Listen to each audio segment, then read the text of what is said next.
안녕하세요. 톡쌤입니다. 간조톡톡 가자! 오늘은 간호조무사 국가고시에서 가장 많이 나오는 과목인 기본간호에 대해서 공부해 볼게요. 오늘은 검사돕기, 침상 만들기, 개인위생간호, 식사돕기, 배변돕기, 배뇨돕기를 해볼게요. 전체 105문항에서 기본간호망 35에서 35문제가량이 출제되고 있어요. 오늘 공부하는 분량 의료는 8에서 9문제가량 나올 거예요. 그럼 우리 오늘도 화이팅 하시고요. 시작해 볼게요. 검사돕기입니다. 검사돕기는 크게 금식을 하는 검사와 또 금식을 하지 않는 검사 이렇게 구분하는 것과 각종 검사에 대한 간호가 중요한데요. 먼저 금식이 필요한 검사에 대해서 해보겠습니다. 구별 포인트 먼저 알려드릴게요. 위장 관련한 검사인지 또 음식물에 영향이 있는지 이 두 가지만 딱 확인하시면 됩니다. 먼저 금식이 필요한 검사를 볼게요. 내시경이 있는데요. 위로 들어가면 위내시경이라 부르고요. 직장이나 대장으로 들어가면 구불결장 내시경, 대장 내시경이라고 하죠.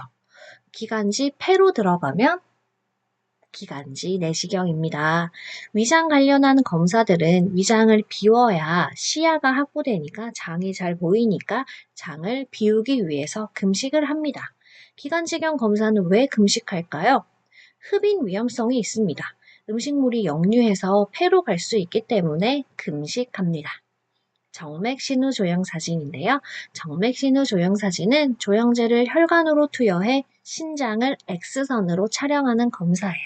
조형제가 들어가기 때문에 이 검사는 금식을 필요로 하는데요. 조형제가 들어가는 검사들은 왜 금식을 필요로 하나라고 보신다면 조형제가 들어가면 환자분들이 구역이나 구토, 토할 것 같은 느낌 또는 실제로 토를 하기도 하거든요.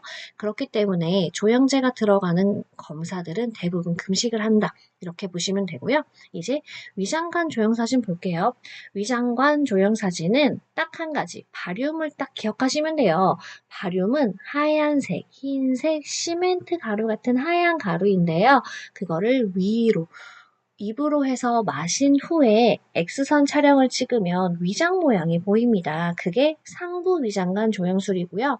바륨을 항문으로, 직장으로 투여해서 대장을 확인하는 검사가 하부 위장관 조형술이에요. 그래서 이 검사는 위장 관련 검사이죠.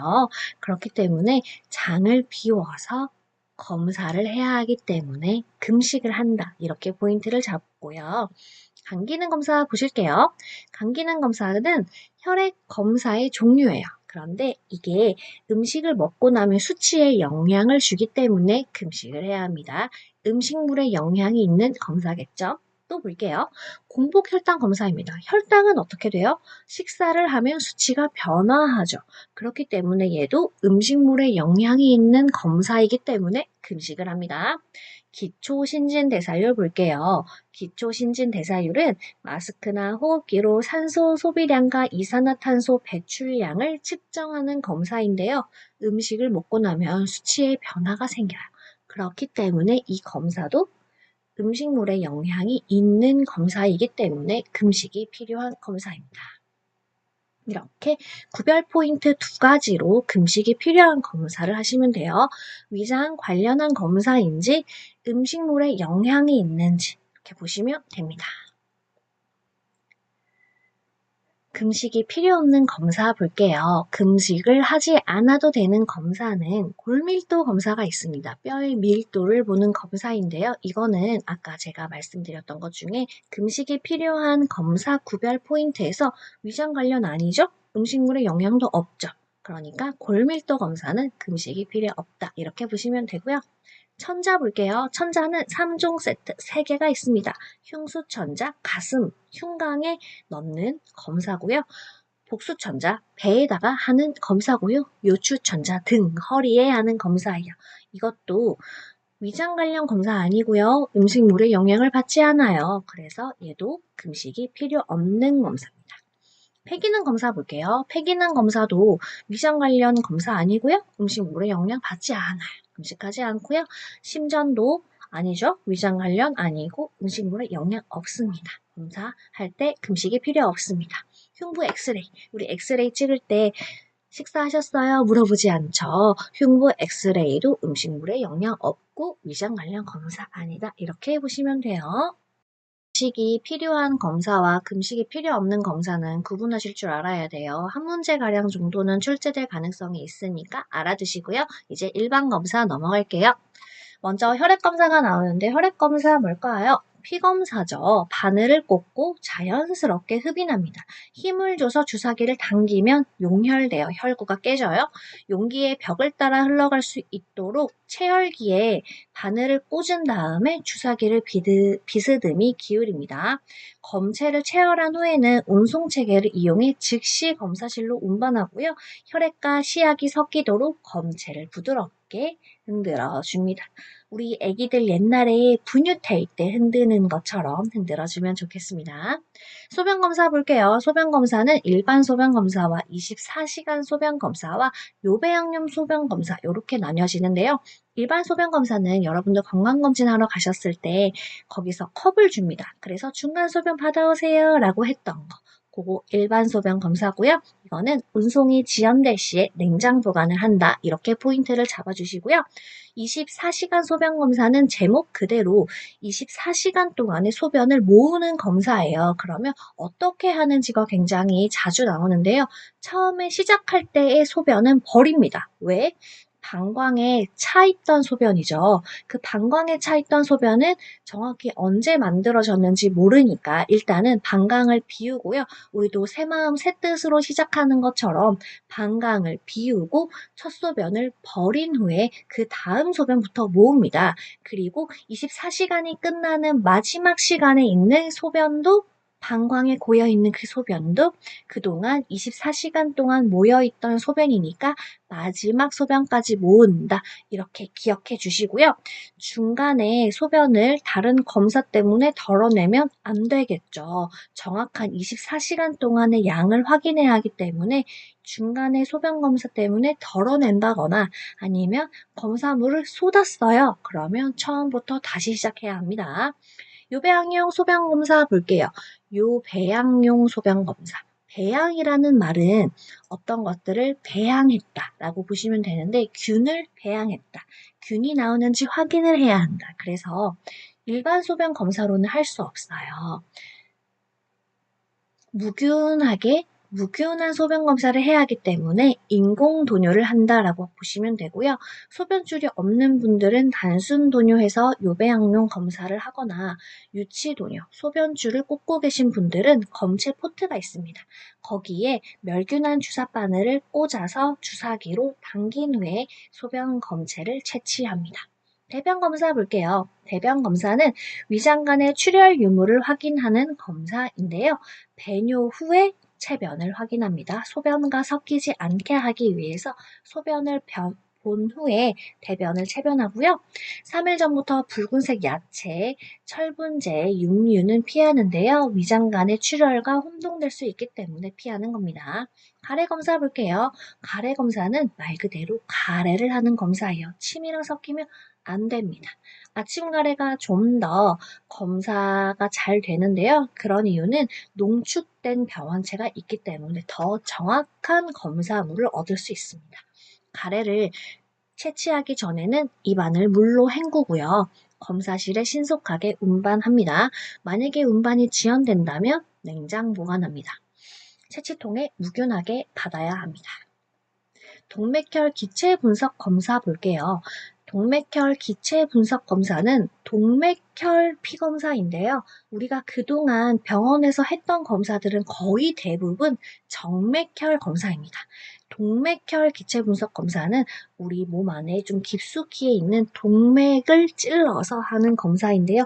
가장 많이 하는 건 요골동맥에 많이 합니다. 우리 맥박 잴 때 가장 많이 사용하는 손목 동맥 있죠?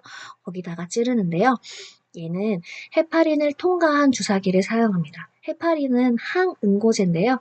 동맥혈은 산소량이 많기 때문에 피가 잘 굳어요. 그렇기 때문에 헤파린을 통과한 주사기를 사용하고요. 얘는 운반이 지연되면 즉시 얼음상자, 얼음 상자에 넣어서 검사실로 바로 보내야 하고요. 천자부인은 압박 드레싱 해야 해요. 동맥을 찔렀기 때문에 피가 멈추기 위해서는 충분한 압박이 필요합니다. 체열 후에는 주사기에 고무마개를 해주는데요. 동맥혈 기체 분석 검사는 항목 중에서 산소와 이산화탄소 같은 것들이 있어요. 그래서 공기 중에 섞이면 검체 결과가 혼동될 수 있기 때문에 주사기를 고무마개로 밀봉합니다. 이렇게 기억해 주세요. 이거 자주 나옵니다. 간이 혈당 검사 볼게요. PST 이제는 많이 익숙한 검사인데요. 얘는 검사를 하기 전에 우리 손가락 뭘로 닦죠? 알코올솜으로 닦죠. 무슨 알코올솜으로 닦죠? 70% 알코올솜으로 닦죠. 닦고 난 후에 마른 상태에서 손가락의 측면을 천장합니다. 중앙 아니고 측면이고요. 쥐어짜면 안 돼요. 장이 흘러나와서 이것도 검사물이 혼동될 수 있기 때문에 좀 더 연하게 나옵니다. 검사물이. 그래서 쥐어짜면 안 되고 자연스럽게 흘러나온 피를 검사해야 되고요. 손가락이 안 된다면 손바닥, 팔, 허벅지, 종아리 같은 것들을 천자할 수 있습니다. 이제 X선 검사 볼 건데요. 그 중에 먼저 상부 위장관 조영술입니다. 아까 제가 바륨을 한번 말씀드렸는데요. 바륨이 이렇게 하얀 색깔 시멘트 가루예요. 상부 위장관 조영술은 바륨을 입으로 삼키면 돼요. 그래서 바륨과 발포제를 입으로 환자에게 삼키게 하고요. 8시간 금식해야 장이 비어지겠죠? 금식하는 검사고요. 담배나 껌은 안 돼요. 공기가 들어가기 때문에 안 되고요. 환자에게 검사 후에 수분 섭취를 충분히 하라고 권장하는데 그런 이유는 바륨으로 인해서 회색변을 볼 수 있고 또 변비가 될 수 있어요.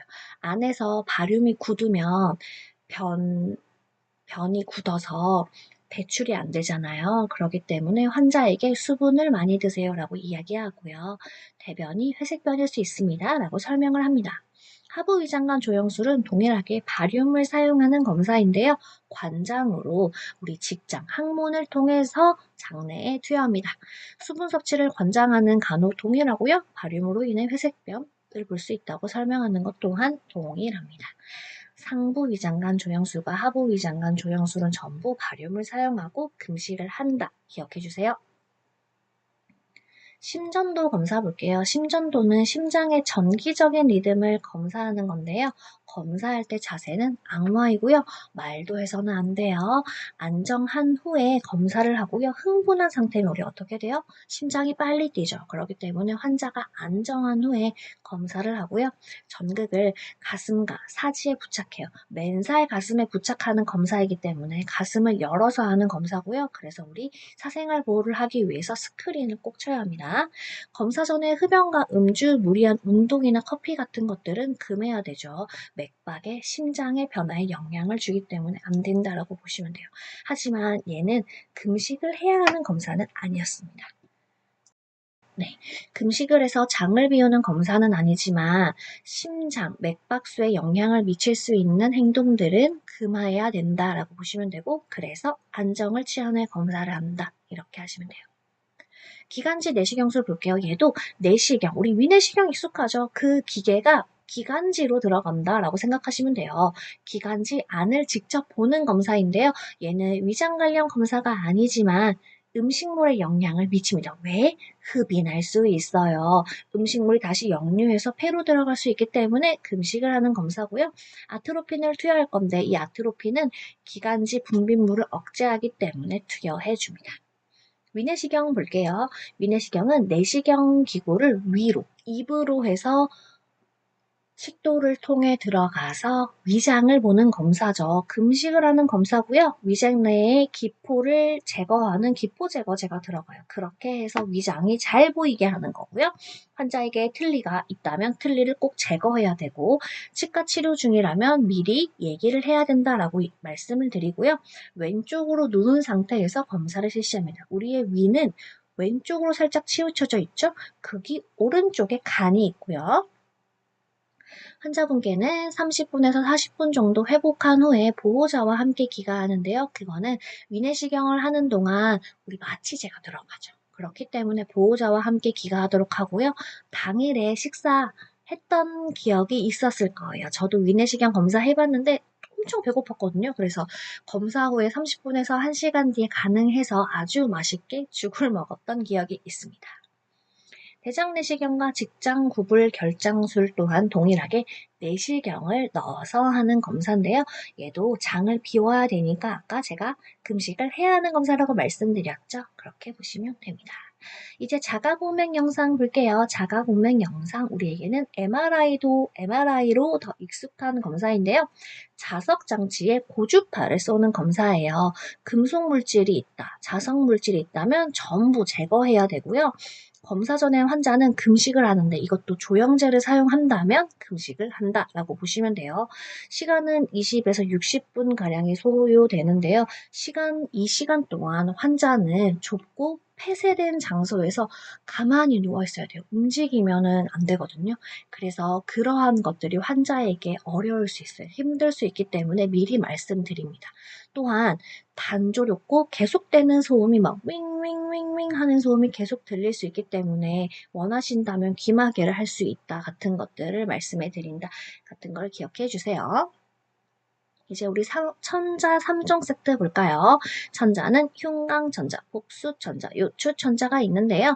흉강천자는 환자에게 기침하거나 움직이지 말 것을 교육해야 하는데 늑간을 최대로 넓히는 자세, 팔을 이렇게 들어 올리거나 아니면 우리 그림상에서 환자가 침대에 있는 식판에 이렇게 엎드린 자세를 해서 검사를 하는데요. 검사를 진행할 때 기침하거나 움직이면 바늘이 흉곽에 들어가지 않고 다른 곳에 들어갈 수 있기 때문에 환자에게 움직이지 말아야 한다고 교육하는 게 중요하고요.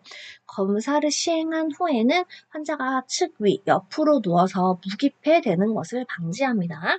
복수천자 볼게요. 복수천자는 호흡곤란이 있다면 반자위, 자위를 할 수 있지만 최근에는 앙와위 해서 많이 검사하는데요. 시행하기 전에 환자가 도뇨를 합니다. 왜? 방광의 팽창을 줄여서 시야를 확보하기 위해서. 그래서 복부둘레도 미리미리 재는데요. 그렇게 재는 이유는 복부둘레가 변해요. 복수천자를 하고 나면 배가 홀쭉해지거든요. 그래서 복부둘레를 측정해서 전후의 차이가 얼마나 있는지를 확인해야 되고요. 배 복수가 정말 많이 잘 차는 분들은 진짜 만삭 임산부 정도로 가득 차는데요. 그 복수를 한 번에 제거하면 위험합니다. 갑자기 체액, 전해질이 손실되면서 쇼크가 올 수 있기 때문에 하루 한 번에 최대 배액할 수 있는 양이 1500을 넘지 않아야 되고요. 너무 빨리 하지 않고 천천히 배액하여 순환 혈액량을 천천히 감소시켜야 됩니다. 갑자기 확 줄어들면 쇼크 옵니다. 복수천자 볼게요. 요추천자 볼게요. 요추천자는 검사 전에 미리 환자에게 대소변을 보도록 하고요. 3번, 4번 사이의 요추 간격을 최대한 넓히기 위한 새우등 자세를 합니다. 머리를 최대한 무릎 쪽으로 당기고요. 무릎을 최대한 얼굴 쪽으로 당긴 채로 등에다가 하는 검사인데요. 이거는 내척수액의 압력을 보거나 내척수액을 검사하기 위해서 주로 합니다.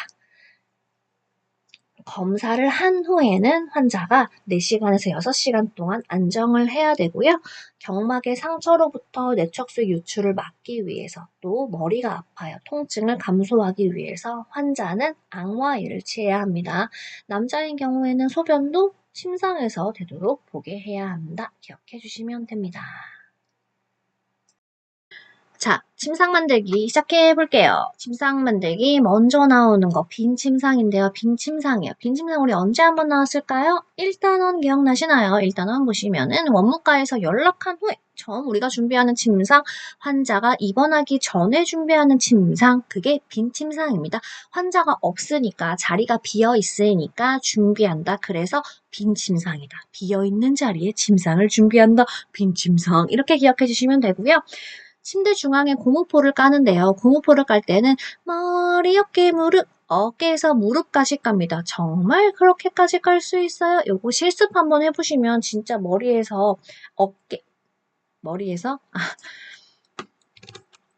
어깨에서 무릎으로 옵니다. 어깨에서 무릎, 머리, 어깨, 무릎, 어깨에서 무릎까지 오고요. 키가 정말 크신 분들도 어깨에서 대퇴까지 놉니다. 허벅지까지. 그렇게 기억하시면 되고요. 윗톱니블 솔기는 위로 오게 깔고요. 윗톱니블 솔기 아래에, 윗톱니블 아래에 환자가 들어오기 때문에 솔기가 환자 몸에 닿지 않게 그 솔기 하나로 인해서 압력이 가해질 수 있기 때문에 솔기는 환자에게 가해지지 않게 하기 위해서 윗톱니블 솔기는 말 그대로 위로 갑니다. 윗톱니블이니까 위로, 밑톱니블 솔기는 아래로 이렇게 기억해 주시면 되고요. 백앤릿의 터진 곳은 병실문 반대쪽으로 깔아주고요. 발치는 모서리를 사각으로 접어서 30cm가량을 집어넣는데요. 그렇게 하는 이유는 환자의 족저굴곡을 예방하기 위해서. 족저굴곡이 뭘까요? 우리 여기 오른쪽 그림이죠. 족저굴곡을 예방하기 위해서다. 개방 침상 볼게요. 이제 빈 침상에서 비어있는 자리를 준비했다가 환자가 찼어요. 그거를 이제 개방 침상이라고 하는데요. 환자가 입원 중인데 검사나 화장실을 가서 자리를 비웠을 때 우리가 침구를 교환하는 침상을 개방 침상이라고 하고요. 수술 침상은 수술 전후에 준비하는 침상인데요. 특히 수술 후에 우리가 환자분들에게 고무포 하나 더, 반옷잎을 하나 더 까는데요. 처음 고무포와 반옷이불은 환자의 머리, 어깨, 무릎에서 어깨에서 무릎까지 깔아드렸잖아요. 환자의 실금이나 드레싱을 하거나 그럴 때 이제 방수를 목적으로 어깨에서 무릎까지 까는데 수술 후에는 구역부터 어지러운 감각이 남아있어요. 마취가 깨거나 마취에서 조금 남아있을 때 그런 어지러운 느낌으로 인해서 실제로 토를 하는 경우가 있기 때문에 그래서 머리 쪽에 어깨 위로 해서 환자의 머리 쪽에 고무포 하나와 반옷잎을 하나를 추가한다라고 보시면 돼요. 고무포와 반옷잎을 하나는 세트예요. 고무포를 그냥 깔고 나면 말 그대로 고무포는 정말 고무로 되어 있는 인조가죽처럼 생겨있는 포거든요. 고무포를 깔고 나서 그 위에다가 고무포 그대로 환자가 올라가면 차가움을 느껴요. 그래서 반옷이불 시트인데요. 딱 사이즈가 반만한 시트를 깔아서 그게 반옷이불이에요. 고무포 깔고 반옷이불 깔고 구역과 구토시를 대비해서 깐다라고 보시면 되고요. 요람 침상은 영어로 크레들 침상이라고도 하는데요. 크레드를 통해서 환자에게 침고의 무게가 가해지지 않게 하기 위해 사용합니다. 어떤 환자? 화상 환자, 피부염 환자, 궤양 환자 또는 피부 이식했는 환자 분들에게 사용한다라고 하시면 되고요. 골절 침상은요. 환자의 뼈가 부러졌어요. 근육을 반듯하게 유지하기 위해서 골절판을 넣은 침상을 골절 침상이라고 합니다. 척추의 선열을 유지할 수 있는 침상 이렇게 보시면 될 것 같아요. 자, 이제 개인위생 돕기입니다. 개인위생은 생각보다 많이 나오는 단원이에요. 그래서 제가 이렇게 빨간색으로 표시해놓고 이렇게 분홍색으로 표시해놓은 부분들은 좀 더 주의해서 봐주세요. 개인위생 돕기입니다. 먼저 침대 목욕 나오는데요. 침대 목욕 어떤 사람들이 할까요? 화장실을 직접 갈 수 없는 사람, 거동이 불편한 사람 또는 무의식 환자분들이 사용하는 목욕이겠죠? 침대 목욕 온도는 43에서 46도인데요. 우리 관장할 때 사용하는 온도가 40도가량이 돼요. 관장 온도보다 약간 높구나 라고 보시면 되고요. 온도를 확인할 때는 어디를 하죠? 발꿈치로 확인을 하죠. 또 우리가 신체를 사용해서 온도를 확인하는 거 하나 더 나올 건데요. 그거 뭘까요? 음식물의 온도를 확인하기 위해서 손등에 떨어뜨려 본다. 음식물의 온도는 손등, 목욕물의 온도는 팔꿈치. 이렇게 보시면 되고요. 환자의 사생활을 지켜주기 위해서 스크린을 쳐주고요. 창문도 열어놓으면 추워요. 닫아놓고요. 통풍을 차단합니다. 눈을 닦을 때는 안쪽에서 바깥쪽으로 간다. 우리 환경청소랑 같은 개념으로 오염이 적은 곳에서 많은 곳으로 간다라고 보시면 돼요. 눈은 안쪽에서 바깥쪽으로 닦는다. 그런데 만약에 눈곱이 끼어있는 쪽이 있다면 눈곱이 끼지 않은 쪽을 먼저 닦은 후에 눈곱이 낀 쪽을 닦는다라고 하시면 되고 눈은 비누를 사용하지 않죠. 비누 들어가면 엄청 따갑죠. 그리고 환자를 닦아줄 때는 발끝에서 허벅지로 닦아주고요. 손끝에서 어깨 쪽으로 오는데 말초에서 중심으로 오면서 정맥순환을 촉진시킵니다. 손톱을 깎을 때는 둥글게 깎고요. 발톱을 깎을 때는 일자로 자릅니다. 두껍고 자르기 힘든 경우에는 환자의 발을 더운 물에 담갔다가 깎아주고요. 발 뒤꿈치는 크림을 발라 건조해지지 않게 합니다. 통목욕 볼게요. 통목욕은 통에 들어가는 목욕, 욕조 안에 들어가는 목욕이라고 보시면 되는데요.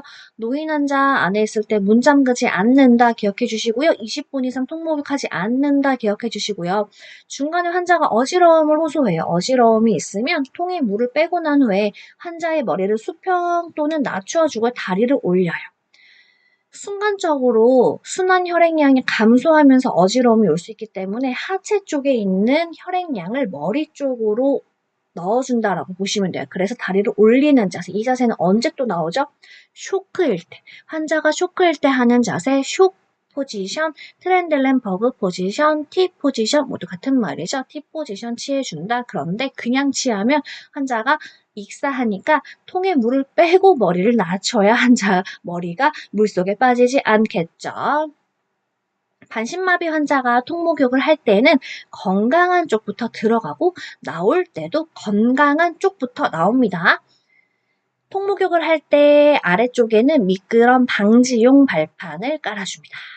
회음부 간호 볼게요. 회음부의 위생을 위해서 닦아주는데요. 하의를 내려서 회음부만 노출시키고요. 전체를 굳이 다 노출할 필요는 없죠. 사생활을 위해서 우리 회음부 쪽만 노출을 하고요. 여자인 경우에는 배행와의를 해요. 닦아주는 방향은 치골에서 항문 방향, 위에서 아래로 닦아주고요. 순서 한번 볼게요. 제일 처음에 겉에 있는 대음순, 양쪽에 하나씩 있는 대음순을 닦아줄 건데요. 왼쪽 대음순을 위에서 아래로 닦아주고 또 다른 면을 이용해 아니면 다른 수건을 이용해 오른쪽에 있는 대음순을 닦는다. 이렇게 하시면 돼요. 그 다음에 또 소음순도 양쪽에 있죠. 소음순 왼쪽 소음순 닦고 오른쪽 소음순 닦고 그 다음에 중앙에 있는 요도부를 닦고요. 요도, 질, 항문으로 위에서 아래로 내려오게 닦아줍니다. 남성의 경우는요, 여자랑 순서가 조금 다른데요. 기두를 먼저 닦아줘요. 기두 쪽에 뭐가 있죠? 요도가 있잖아요. 요도가 먼저. 기두와 요도를 먼저 닦아주면서 음경을 닦고 그 아래쪽에 치골을 닦고 항문을 닦아준다. 이렇게 보시면 되고요. 안쪽에서 바깥쪽으로 원형 동작으로 닦아주고 매번 사용할 때마다 수건의 다른 면을 사용하고요. 회음부에 물기는 남겨둔다? 아니죠. 말려야 돼요. 등 마사지 볼게요. 등 마사지 최근에 한 문제씩 나오고 있기 때문에 등 마사지는 경찰, 경타, 윤활, 지압법을 구분하실 줄 아셔야 되는데요. 하나씩 알려드릴게요. 경찰법은 마찰할 때 그 찰이에요. 그래서 목에서 허리로 손으로 길게 쭉 이렇게 쓸어내리는 거예요. 마찰을 주는 방법. 그래서 경찰법이고요. 경타법은 수타면 할 때 때리는 거예요. 등을 가볍게 때리는 방법이 경타법입니다. 탁탁탁탁탁탁. 윤활법은요. 날카롭게 집어 올린다 라고 해서 피부를 집어 올린다. 척추를 사이에 두고 이렇게 집어 올리는 거야. 꼬집는 것처럼. 그게 윤활법. 날카롭게 찝는다. 그래서 윤활법. 지압법은요, 우리 옛날에 엄마 아빠 어디 막 어깨 아파하면은 막 이렇게 막 마사지 하려고 할 때 엄지를 최고 모양으로 잡고 둥글게 이렇게 그리면서 문지르는 방법 있죠. 엄지손가락으로 둥글게 그리면서 문지르면서 압을 주는 게 지압법이라고 하시면 돼요. 그래서 경찰법, 길게 문지르는 방법, 경타법, 때리는 방법, 윤활법, 날카롭게 집어 올린다. 지압법, 엄지손가락으로 둥글게 지압을 한다. 이렇게 기억해 주세요. 네 가지는 구분하실 줄 알아야 돼요. 최근에 꼭 한 문제씩 나오더라고요. 등 마사지를 하면 안 되는 사람은 누구일까요? 골수염이 있거나 혈전 정맥염이 있거나 늑골 골절이 있거나 고름 피부염이 있거나 악성 종양인 환자는 해서는 안 되죠. 또 누가 안 될까요? 욕창 환자도 안 됩니다. 욕창일 때 마사지 하지 않아요. 주의사항 보시면 등 마사지 할 때 알코올은 피부를 건조하게 하기 때문에 노인이나 영양 부족 환자에게는 사용을 금하고요. 로션을 사용해서 등 마사지를 합니다. 네, 욕창 부위 마사지 하지 않는다 했었죠. 구강간호 볼게요. 구강간호는 먼저 일반 구강간호와 특수구강간호가 있는데요. 특수구강간호는 무의식 환자, 편마비 환자, 산소요법을 적용 중이고 탈수가 있거나 장시간의 금식 환자가 한다라고 보시면 되고요. 구강간호는 일반 환자분들이라고 생각하시면 돼요. 이것도 오염이 적은 곳에서 많은 곳으로 가는 거기 때문에 치아의 바깥쪽을 닦고 안쪽이 음식물을 저작하면서 음식물이 고여 있을 수 있기 때문에 치아의 바깥쪽보다는 치아의 안쪽을 더 더럽다라고 가정하거든요. 그래서 제일 처음 닦는 곳은 치아의 바깥쪽, 그런 후에 어금니 안쪽, 그 다음에 앞니 안쪽을 닦는데요. 앞니 안쪽은 어떻게 닦아요? 칫솔을 수직으로 세워서 닦는다. 이렇게 기억해 주세요. 빨강, 빨강, 핑크, 핑크죠. 기억해 주시고요. 특수구강 간호 볼게요. 방법 보시면 특수구강 간호를 할 때 사용하는 소독수는 0.02%의 클로르헥시린 용액을 사용합니다. 예전에 소독제 단원에서도 살짝 언급이 된 적이 있는 클로르헥시린, 가글 할 때도 많이 쓰이는 이 클로르헥시린을 사용하고요. 필요시에는 붕산수를 할 수도 있고, 환자에게 치기를 취해줘요. 고개를 옆으로 해서 특수구강 간호하는 액체가 흡인되지 않도록, 또는 상바신을 약간 올려주도록 합니다. 곡반을 대어주는데요. 곡반의 오목한 부분이 환자의 턱 및 목에 받는다. 오목한 부분은 환자의 목에 닿도록 합니다. 치아의 안팎을 닦아주고요. 혀랑 볼도 닦아주고, 또 입안을 헹굴 때 많은 양의 물을 사용하게 되면 기도로 넘어갈 수 있으니까 조금씩 이용하고요. 의식이 있는 환자라면 빨대를 이용해서 구강을 가셔내는 게 효과적입니다. 잇몸이 상했을 때는 칫솔 대신 면봉이나 거즈, 서랍자로 구강 간호를 해주고요. 또 마지막에는 글리세린, 바세린 크림, 미네랄 오일을 환자에게 발라주고요. 전달직계, 이 포셉을 사용할 때 환자의 치아에 닿게 되면 기분이 좋지 않아요. 저도 치과에 요즘에 1년에 한 번 치석 제거가 되니까 하러 가는데, 그 집게가 치아에 직접적으로 닿으면 시리고 이렇게 신경통이 오거든요. 그래서 전달 집게를 환자 치아에 닿게 하면 불편감을 줄 수 있기 때문에 닿지 않는다 기억해 주시고요. 과산화소수는 구강용액으로 많이 사용되는데요. 혀에 백태가 낀 혀의 죽은 조직을 제거하는 데 효과적이기 때문에 많이 사용해요. 하지만 얘는 장시간 사용하면 사기질, 치아의 가장 겉면이 잘 손상되기 때문에 반드시 사용 후에는 철저히 한건에서 가셔내도록 하고요. 사용하는 비율은 물과 4대 1입니다. 당뇨병 환자에게 특수구강 간호를 할 때는 부드러운 손놀림으로 작은 외상도 생기지 않도록 주의해주고요. 구토 반사가 없는 무의식 환자는 흡인의 위험성이 매우 높아서 주의한다입니다.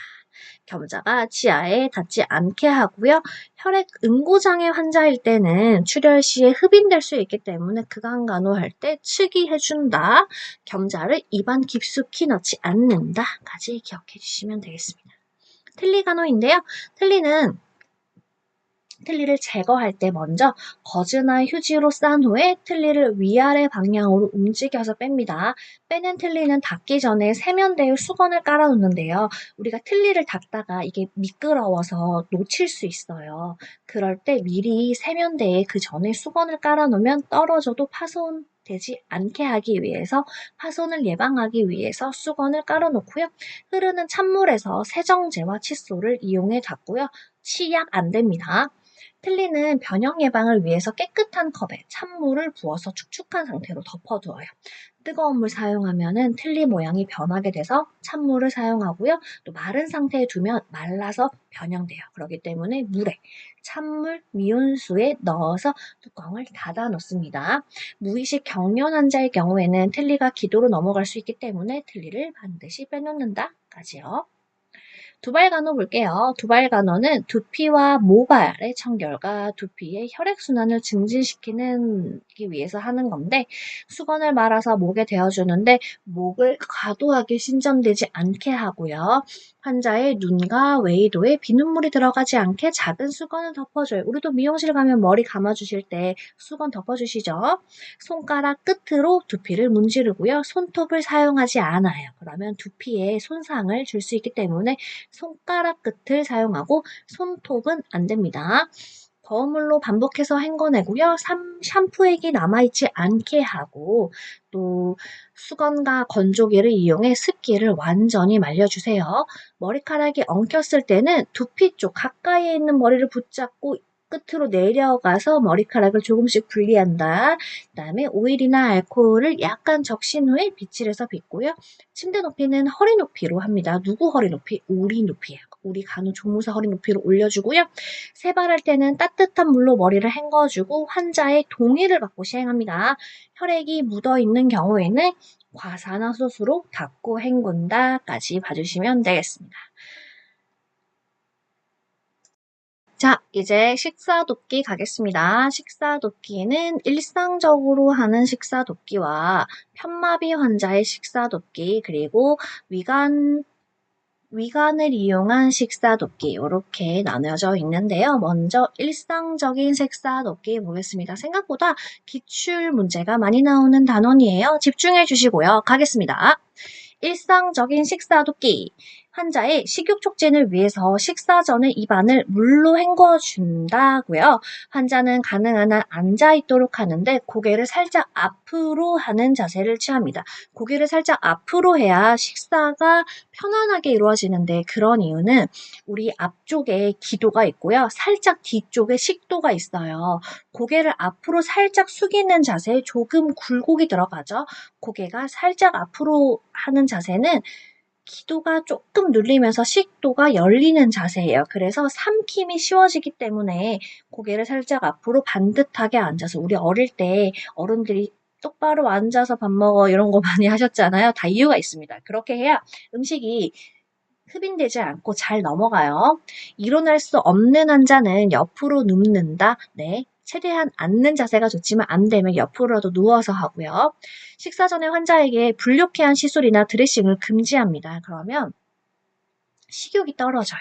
드레싱할 때도 냄새가 나고요. 우리가 또 아프면 식욕이 떨어지죠. 통증 때문에. 그래서 식사 전에는 불쾌한 시술이나 드레싱이 있다면 식사 뒤로 미루고요. 삼킴곤란 환자가 있으면 신맛이 강한 음식은 제한해요. 신맛이 강한 음식은 침이 많이 나오죠. 그 침이 흡인될 수 있기 때문에 제한하고요. 환자가 만약에 흡인된 가능성이 있다. 그러면은 가장 먼저 해야 될 일은 큰 기침을 유도하도록 한다입니다. 유동성 음식은 흡인 위험성이 있기 때문에 삼킴골라 환자에게는 유동성 음식보다는 미음 같은 음식보다는 연식같이 연두부 조금 저작이 가능한 음식이 좋아요. 우리가 씹으면서 저작을 하면서 뒤로 넘어가는 기능이 있기 때문에 오히려 저작을 하는 음식을 먹을 때 삼킴곤란 환자가 더 유리하다라고 보시면 됩니다. 가능하면 환자가 스스로 먹도록 격려하고요. 그런데 우리가 옆에 있어야겠죠. 흡인되는지 봐야 되니까 환자 곁을 떠나지 않는다. 식사 중에는 환자에게 말을 시키지 않고요. 가능한 한 환자가 앉아서 먹도록 하고 한 번에 조금씩 주도록 합니다. 물을 줄 때에는 빨대가 있는 컵이 좋고요. 똑바로 앉은 자세에서 목을 앞으로 숙이고 음식을 먹도록 한다. 식사가 끝나면 가능한 한 30분 정도는 앉아 있어야 소화가 촉진됩니다. 흡인 가능성이 줄어들고요. 앉아서 위에서 비워지는 시간 최소 30분 동안은 앉아 있도록 교육합니다. 편마비 환자 볼게요. 편마비 환자는 저작이 편한 쪽으로 식사를 해야겠죠. 제가 오른쪽 마비가 있다면 왼쪽으로 식사를 할 수 있도록 도와줘야 되고요. 환자가 옆으로 누워서 식사를 하게 된다면 건강한 쪽이 아래로 가게 해서 흡인되지 않도록 제가 오른쪽 마비인데 오른쪽으로 누우면 오른쪽에 있는 음식물이 뒤로 넘어갈 수 있지만 나는 마비니까 모르잖아요. 그래서 흡인될 가능성이 올라가기 때문에 옆으로 눕게 된다면 건강한 쪽에 아래로 가도록 해서 흡인을 예방합니다. 식사 시에 그래도 가능한 한 환자의 머리를 올려주는 게 좋고요. 음식물의 온도를 알기 위해서 어떻게 한다라고 했죠? 간호조무사 손등에 조금만 떨어뜨려 본다 있었고요. 우리 조금 전에 배웠던 것 중에서 목욕물의 온도를 알기 위해 어떻게 했죠? 발꿈치를 담가본다 있었어요. 목욕물의 온도는 몇 도였죠? 43에서 46도였죠. 네. 음식을 먹고 난 후에 환자의 입안에 남은 음식물이 남아있는지 확인을 해야 됩니다. 영양간호 볼게요. 영양간호는 코위관을 통한 영양간호인데요. 코위관 또는 비위관 또는 L튜브라고 하는데요. 코에서 위까지 간을 넣는 것을 얘기합니다. 구강으로 섭취가 불가능하거나 무의식 환자, 위장 감압을 위해 위내용물을 흡인할 때 위장의 출혈량을 모니터링할 때 위세척이 필요한 경우에 코이관을 삽입할 수 있고요. 코이관을 삽입하는 길이는 환자의 코끝에서부터 귓볼까지 가서 귓볼에서 검상돌기로 내려오는 길이를 측정해서 코이관을 삽입하고요. 관을 넣을 때는 고개를 살짝 숙이게 해서 삼키게 하는데요. 고개를 살짝 앞으로 숙이는 자세가 기도를 누르고 식도를 확장하는 자세라고 했죠. 그래야 삼키기 쉬워집니다. 고개를 뒤로 과신전하는 자세는 언제 쓰이죠? 그거는 우리 기관지 내시경 할 때. 내시경이 기관지로 들어가야 되니까 그럴 때는 목을 살짝 과신전해서 넣어줍니다. 자, 영양간호에서 삽입 후의 위치를 확인하는 방법 볼게요. 관 끝.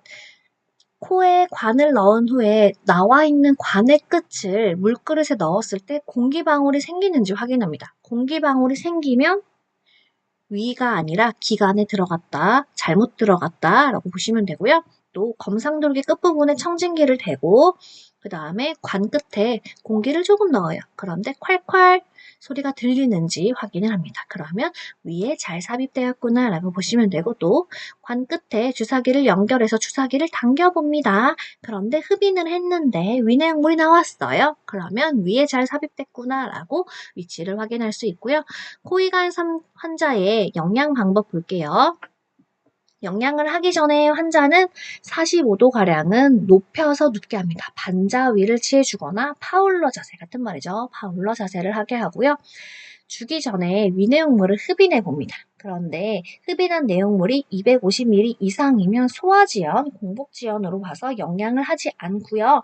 흡인한 내용물은 영양을 하진 않지만 흡인한 내용물은 다시 넣어주어야 돼요. 넣어주기가 망설여진다라고 하시는데 넣어주지 않으면 갑자기 위 속에 있는 내용물이 갑자기 빠지면서 전해질 손실이 오기 때문에 전해질 손실 방지를 위해서 흡인한 내용물을 위 속에 다시 넣어주는 게 환자 안전입니다. 다시 넣어주고요. 250 이상이면 위내용물을 다시 넣어준 후에 영양액은 투입하지 않는다고요. 250 이하로 나왔어요. 그러면 소화가 잘 되셨구나 라고 보고 흡인한 위내용물 다시 넣어주고 이제 영양을 할 거예요. 영양액을 주입하기 전에는 15에서 30ml 정도의 물을 환자에게 살짝 넣어주고요. 유동식의 온도는 체온보다 약간 높거나 실온 정도의 유동식을 준비합니다. 그런 후에 주입하는데요. 주입하는 속도는 1분에 빨라도 50ml 이하로 주는데요. 빨리 주게 되면 환자가 설사할 수 있기 때문에 천천히 줍니다. 영양백의 위치는 골반에서 30에서 50cm 정도 높이에서 주입을 하고요. 개방성을 유지하기 위해서 영양액을 전부 다 주입하고 난 후에는 마지막에 30에서 60ml 정도의 물을 주입해서 코이관을 씻어주는 역할을 하는 거예요. 그러지 않으면 그 영양액이 그 코이관을 그대로 고여 있어서 굳을 수 있어요. 나중에 관이 막힐 수 있어요. 그래서 코이관을 씻어주고요. 영양액을 주입한 후에는 일반 식사랑 동일하게 환자에게 반자위로 30분 정도는 앉아있게 교육을 합니다. 그래야 소화가 잘 되죠. 코이관은 삽입했던 목적을 달성했거나 문제를 해결한 경우에는 제거합니다. 자, 이제 배변 돕기 가보도록 할게요. 배변 돕기 먼저 침대에서 환자의 배변을 돕는 방법 먼저 가보도록 할게요. 이거 다음에 관장할 거예요. 배변 돕기. 침대에서 환자의 배변을 돕기 위해서 항문 조임근의 이완을 하기 위해서 변기는 차가우면 안 됩니다. 변기를 따뜻하게 해서 환자 곁으로 가져가고요. 환자가 엉덩이를 들어올릴 수 있으면 영차해서 환자가 무릎을 구부리고 엉덩이를 살짝 들어올렸으면 그 침대와 환자의 등 사이, 엉덩이 사이에 변기를 쑥 밀어 넣으면 되겠죠. 그런데 환자가 엉덩이를 스스로 들어올릴 수 있는 힘이 없어요. 그러면 환자를 옆으로 누워서 한 손은 변기에 다른 한 손은 환자의 몸 안쪽에 대고 환자가 옆으로 누웠을 때 엉덩이에 변기를 붙입니다.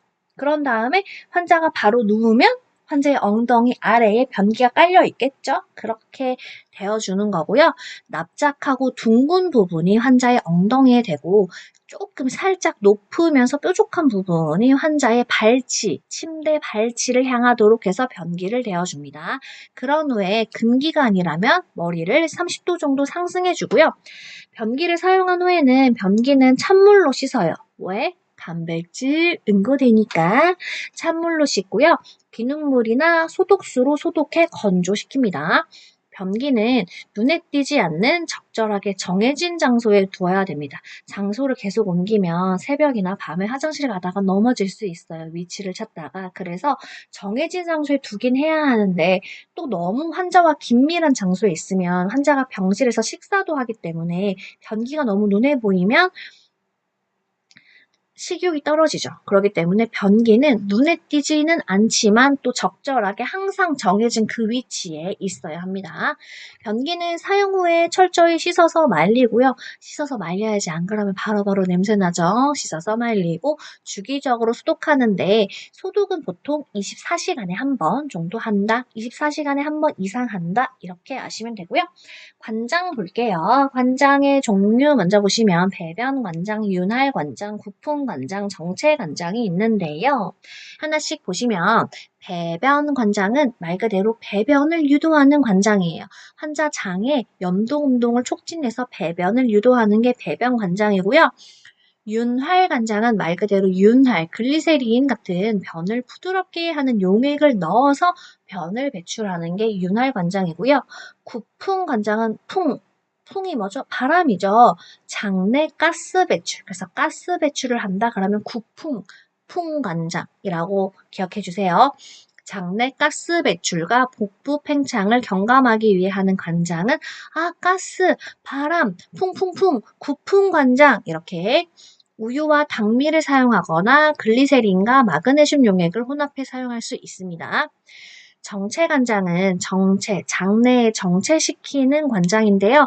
장내에 약물을 오랫동안 보유하기 위해서 시행합니다.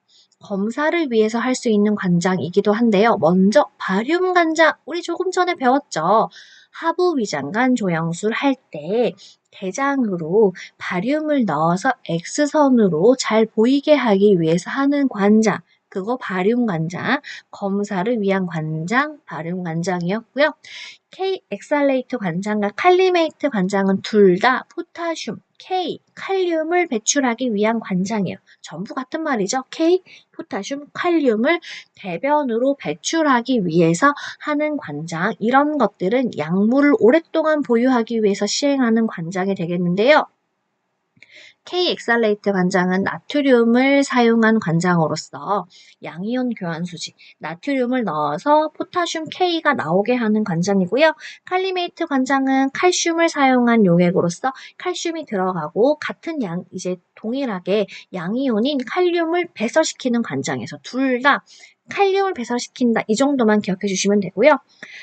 락툴로스 관장은 암모니아 가스를 제거하기 위해서 하는 관장이다까지 보시면 됩니다. 이제 관장하는 방법인데요. 관장할 때 먼저 용액을 준비할게요. 용액은 40에서 43도를 준비하고요. 일반적인 지침은 40에서 43도예요. 그런데 배변 관장만 온도가 살짝 낮은 37에서 40도인데요. 그런 이유는 장의 자극을 줄이기 위해서 편안한 배변을 유도하기 위해서 배변 관장만 온도가 살짝 낮습니다. 그러니까 그 외에 뭐 구풍이나 윤활 관장 이런 거 할 때는 용액의 온도 40에서 43도를 하겠다라고 보시면 되고요. 요거랑 연결돼서 43도 바로 다음 단계가 43에서 46도인데요. 그게 우리 언제 나왔죠? 침상목욕, 통목욕 할 때 나왔죠. 그때 온도는 43에서 46도였습니다. 자, 관장하는 방법 보시면 환자의 자세는 좌측 심즈 자세인데요. 좌측 심즈 자세에 환자가 왼쪽 측위에서 오른쪽 다리를 굴절시킨 자세예요. 그렇게 해서 대장을 이완시킨 자세. 왼쪽으로 눕는 이유는 우리 구불결장, S자 결장이 왼쪽에 있습니다. 그래서 장내에 용액이 잘 들어가게 하기 위해서 좌측 심지 자세, 왼쪽으로 눕는 좌측 심지 자세를 하고요. 용액을 보유하는 시간은 보통 10에서 15분인데요. 정체 간장은 약물을 오랫동안 보유하기 위해서 1시간 이상 하기도 합니다. 용액을 주입하기 전에 직장 간에 공기가 있기 때문에 먼저 용액을 틀어서 살짝 공기를 빼주죠. 그런 다음에 삽입을 하는데 환자의 배꼽 쪽을 향하게 해서 넣습니다. 성인은 7.5에서 10cm, 소아는 5에서 7.5cm, 영아는 2.5에서 3.75cm 넣습니다. 여기서 성인은 일단 기억해 주세요. 성인 7.5에서 10cm. 네, 관장통의 높이는 너무 높으면 빨리 들어가고요. 낮으면 천천히 들어가겠죠. 적당한 높이는 항문 기준 40에서 60cm 위에다가 둡니다. 우리 식사도끼에서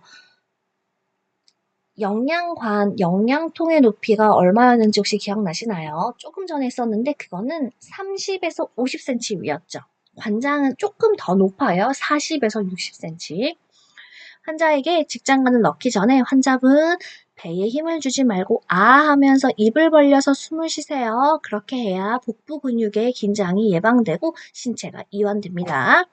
직장에 이제 관장약을 주입할 때는 환자가 복통을 호소하면 한 30초 정도는 용액 주입을 멈춘 후에 다시 서서히 주입을 시작해 보거나 조절기로 용액의 흐름을 천천히 낮춰보거나 관장통의 높이를 조금 낮추어서 환자의 상태를 살필 수 있습니다. 관장을 한 후에는 10분 후에 배변을 하도록 유도하고요. 10분이나 참는 거 어렵죠. 어렵지만 환자분에게 교육은 해야 돼요. 그러지 않으면 화장실 가셔가지고 그냥 다 보시는데 용액만 나올 수 있어요. 하는 이유가 윤활 관장이라면 환자의 변을 부드럽게 해서 배출을 하는 게 목적인데 그게 안 됐으니까 다시 할 수 있거든요. 그래서 환자분에게 10분 정도는 힘드시지만 참아주셔야 됩니다. 라고 교육을 하고요. 또 가셔가지고 얼마나 보셨는지 양도 오셔서 알려주세요. 라고 해야 되는데 보통은 계란 한 개가 50g이거든요. 계란 크기로 몇 개 정도 나왔어요? 하고 물어보시면 됩니다. 다음 장로 환자 간호인데요. 장로가 뭘까요? 인공항문이죠. 장로 환자는 인공항문을 가지고 있는 환자에 대한 간호인데요. 장루가 점액질이나 피가 섞인 대변, 그리고 장루의 색깔이 젓갈색, 보라색, 검은색으로 변하면 괴사가 의심되기 때문에 즉시 보고해야 하고요. 가스가 많이 형성되는 음식은 환자에게 부담스러울 수 있어요. 양배추, 무, 양파, 치즈, 브로콜리 같은 것들은 가스가 많이 형성됩니다 하고 환자에게 교육해 주고요. 변비가 생기지 않도록 환자에게 충분한 수분과 섬유질 섭취를 권장하도록 합니다. 자, 여기까지 관장했고요. 이제 배뇨 돕기 볼게요. 배뇨 돕기 오늘의 마지막 단원입니다. 자, 조금 더 힘내볼게요. 배뇨 돕기. 먼저 자연 배뇨를 돕는 방법과 단순 도뇨, 그러니까 인공 도뇨, 여러분이 소변줄을 넣는 것 두 가지가 있는데요.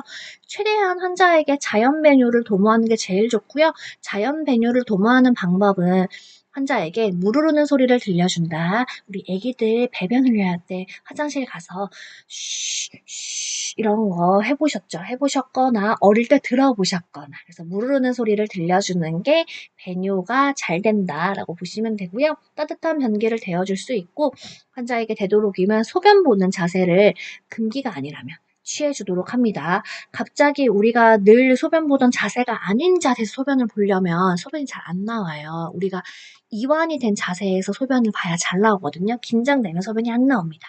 그래서 실제 소변을 봤던 자세를 침대에서 가능하다면 취해주고요. 금기가 아니라면 구강으로 수분 섭취를 권해야 물을 많이 마셔야 소변이 잘 나오겠죠. 수분 섭취를 권장하고 대퇴 내면을 문질러 줄 수 있고요. 하복부에 더운 물 주머니를 대어주고요. 손이나 발을 따뜻한 물로 씻어주거나 담가줄 수 있습니다. 이렇게 자연 배뇨를 했는데도 잘 안 됐다. 그러면 여러 가지 이유로 이제 소변줄을 꽂는데요. 소변줄이 두 가지가 있습니다. 단순 도뇨와 유치 도뇨가 있어요. 단순 도뇨는 일회성으로 소변줄을 넣었다가 빼는 거고요. 유치 도뇨는 소변백을 가지고 계속 지속적으로 가지고 있는 게 유치 도뇨예요. 조금이라도 몇 시간이라도 하루라도 이틀이라도 가지고 있다면 유치도뇨고요. 단순도뇨는 넣었다가 바로 빼는 거예요. 한번 볼게요. 먼저 단순도뇨 목적은 환자가 소변을 못 봤어요. 그래서 요가 정체됐어요. 그럴 때 방광색만을 경감하기 위해서 단순도뇨 할 수 있고요. 검사 전에 일시적인 준비로 방광을 비우기 위해서 할 수 있고 또 수술 전에 방광을 비워내기 위해서 수술 시야를 넓히기 위해서 할 수 있고요. 또 요배양용 검사할 때 무균한 검체 소집 한 번만 목적이다. 그러면 할 수 있고요. 또 하나 더 잔뇨량을 측정할 수 있습니다. 환자가 소변을 보고 난 후에 방광에 남아있는 소변은 50cc 이하여야 돼요. 그런데 방광의 이상으로 아니면 다른 신경의 이상으로 소변을 봤는데도 방광의 소변이 50보다 더 많이 차 있어요. 그럼 뭔가 배뇨하는 문제가 있는 거죠. 그거를 확인하기 위해서 환자가 소변을 보고 난 후에 직후에 바로 단순도뇨를 해서 방광 안에 있는 잔뇨량이 얼마인지 확인하기 위해서 잔뇨량을 측정하기 위해서도 할 수 있습니다. 단순도뇨를 하는 방법 볼게요. 굉장히 중요한 게 무균하게 물품을 준비해야 돼요.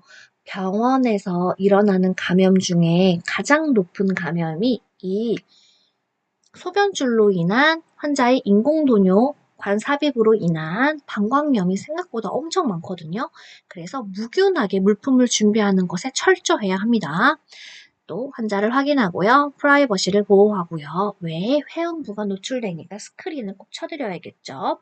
자세는 여자는 배행와위, 똑바로 누운 자세에서 무릎을 구부리고 다리를 좀 벌린 상태, 배행와이고요. 남자는 앙와이를 해도 됩니다. 도뇨 세트를 열고 나서 멸균 장갑을 착용해요. 멸균 장갑을 착용한 후에는 도뇨 세트 안에 있는 멸균한 물건을 만져도 멸균과 멸균이 닿으면 멸균한 거죠. 네, 그렇게 해서 과정을 시행하면 되고요. 엄지와 검지로 환자의 대음순을 벌렸어요. 한번 벌리면 벌린 후에 이 손을 소독을 하는데 소독한 후에 다시 손을 떼면 벌린 손이 다시 닫히면서 소독이 오염이 되겠죠. 의미가 없어지겠죠.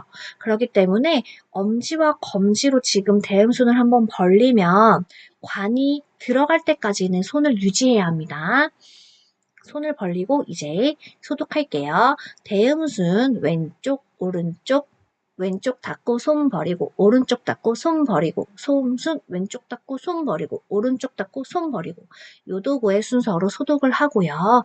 손 계속 유지하고 있어야겠죠. 소독면은 한 번만 쓰고 버려야 되고요. 방향은 위에서 아래로 닫고요. 우리 손 아직 떼면 안 돼요. 벌리고 있는 음순을 벌리고 있는 손을 계속 유지해야 됩니다.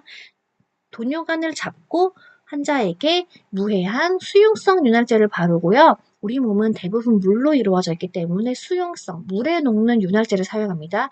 지용성 윤활제 사용하면 안 되고요. 수용성 윤활제를 바른 도뇨관을 이제 삽입합니다. 여자는 요도가 짧아요. 한 4에서 5cm 정도 가량이기 때문에 1cm만 조금 더해서 한 5에서 6cm 가량 삽입하고요. 남자는 요도가 길어요. 그래서 18에서 20cm 가량을 삽입합니다. 도뇨관을 삽입하고 나면 음순을 벌린 손을 이제 떼도 됩니다. 그다음에 소변이 다 나온 후에는 도뇨관을 뽑는 과정이 끝났습니다. 그러면 이렇게 해서 단순 도뇨를 해보았고요. 유치 도뇨 볼게요. 유치 도뇨는 먼저 목적 보시면 얘는 지속적으로 소변줄을 가지고 있잖아요. 그래서 방광을 간헐적 혹은 계속적으로 세척하거나 약물을 주입하기 위해서 유치 도뇨를 합니다. 회음부를 수술한 후에 상처 부위가 소변으로 오염되는 것을 막기 위해서 소변줄로만 가게 하기 위해서 할 수도 있고요. 장기간 자연 배뇨를 못하거나 요정체나 실금이 조절되지 않아서 하는 경우도 있고 수술 시에 큰 수술 받을 때 수술 시간이 길잖아요. 그래서 그럴 때 방광의 팽창을 막고 배뇨를 돕기 위해서 할 수 있고요. 또 요량을 자주 측정해야 돼요. 아까 요배양용 검사나 잔뇨량 검사를 위해서 단순 도뇨를 할 수 있다고 했잖아요. 그런데 내가 6시에 요배양용 검사를 하기 위해서 관을 꽂았는데 7시에 또 그 검사가 있어요. 그때 또 꽂고 빼고 8시에 또 꽂고 빼고 그렇게 자주 하면은 요도가 손상될 수 있으니까 자주 요량을 측정해야 하는 환자면 계속적으로 소변줄을 갖고 있겠죠. 그런 사람에게 정확한 요량을 측정하기 위해서도 할 수 있고 네, 목적은 이렇게 보시면 됩니다. 준비물 볼게요. 준비물은 단순 도뇨관이 아니라 얘는 이제 유치 도뇨관이 필요해요. 도관의 모양이 좀 다른데요. 유치 도뇨관은 풍선을 만들 수 있는, 풍선을 넣을 수 있는 관이 하나 더 있어서 끝에가 이렇게 두 개로 나뉘어져 있어요. 단순 도관과 다르게 생겼고요. 그다음에 풍선을 만들 때 쓰는 필요한 주사기 필요하고요. 풍선 안에 넣는 액체 뭐가 들어가죠? 멸균 증류수가 들어가죠. 생리식용수는 안 돼요. 풍선이 부식됩니다. 그다음 계속적으로 달고 있어야 되는 소변 주머니 필요하고요. 유치 도뇨 세트, 멸균하게 준비하는 유치 도뇨 세트 필요하고요. 안에 소독솜 넣어야겠죠? 방법 볼게요. 환자에게 손위생하고요. 손위생하고 환자 확인을 합니다. 개방형 질문으로 환자 확인하고 유치도뇨 세트를 열고 멸균 장갑을 착용합니다. 철저한 외과적 무균수를 준수하고요. 이제 엄지와 검지를 사용해 음순을 벌리고요. 손은 도뇨관을 삽입할 때까지 유지한다. 동일합니다. 소독하는 방법도 동일한데요. 대음순, 소음순, 요도구 순서로 소독하고 방향은 위에서 아래, 그다음 소변이 나오는 것을 확인한 후에 도뇨관이 빠지는 것을 방지하기 위해 풍선을 만드는데요. 그러지 않으면 그냥 쑥 빠지잖아요. 뭔가 이렇게 걸려지게, 당겨도 빠지지 않게 풍선을 만들어요. 안쪽에서. 방광 쪽에서 풍선을 만드는데요.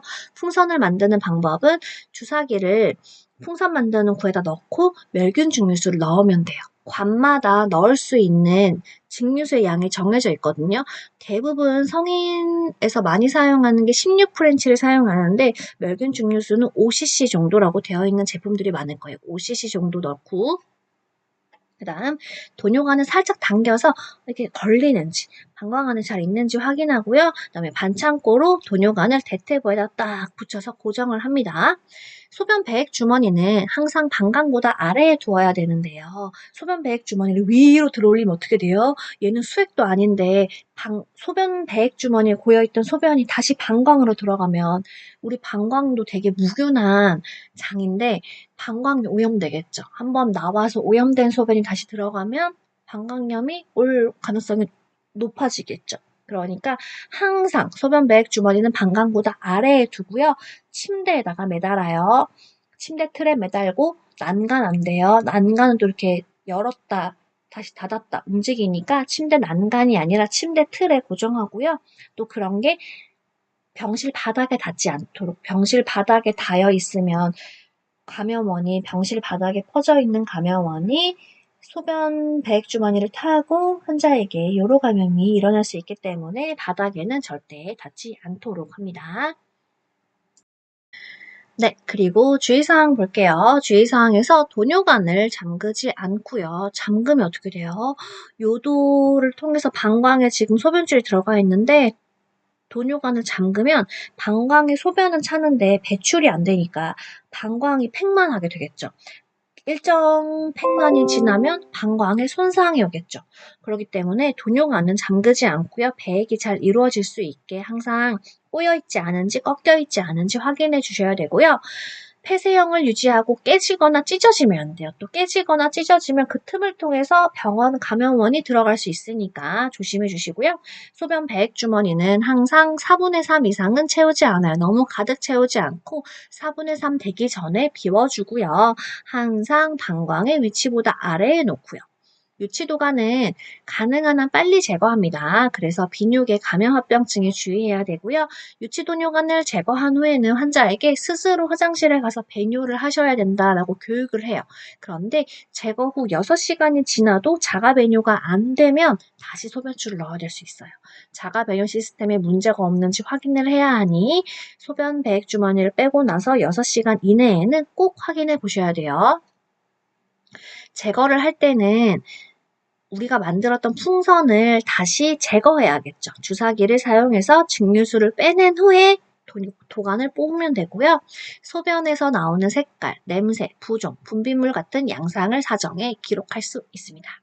여기까지 배뇨하셨고요. 고생 많으셨습니다. 다음 시간에 또 뵙겠습니다. 화이팅!